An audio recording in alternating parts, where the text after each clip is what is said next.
Excuse me, ladies and gentlemen, the President of the United States. Thank you very much. Thanks a lot. I wish I could spend more than a few minutes with you, but the polls don't close in the East for another hour, and there are plenty of election results still left to falsify.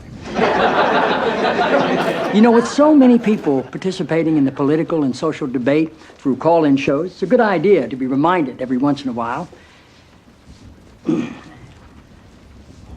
It's a good idea to be reminded of the awesome impact.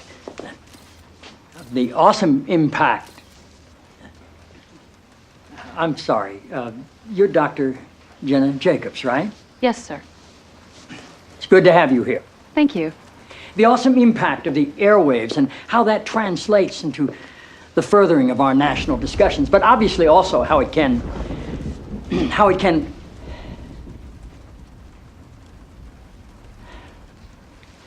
forgive me, Dr. Jacobs. Are you an MD? A PhD. A PhD. Yes, sir. In psychology?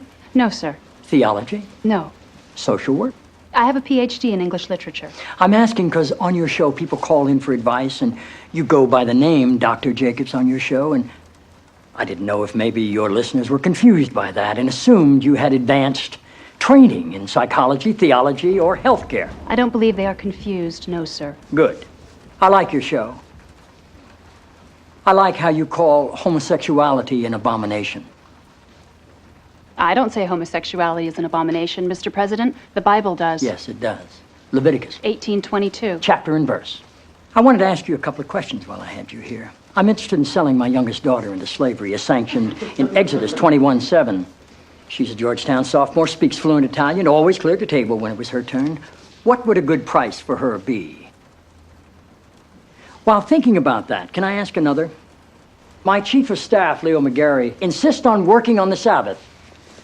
Exodus 35:2 clearly says he should be put to death. Am I morally obligated to kill him myself, or is it okay to call the police?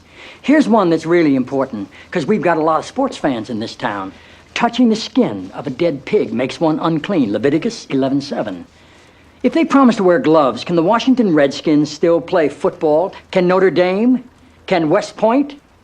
Does the whole town really have to be together to stone my brother John for planting different crops side by side?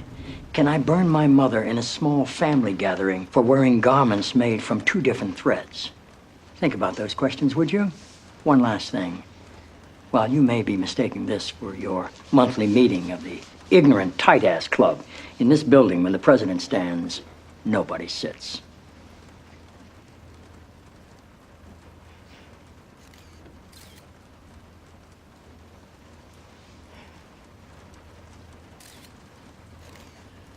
Toby.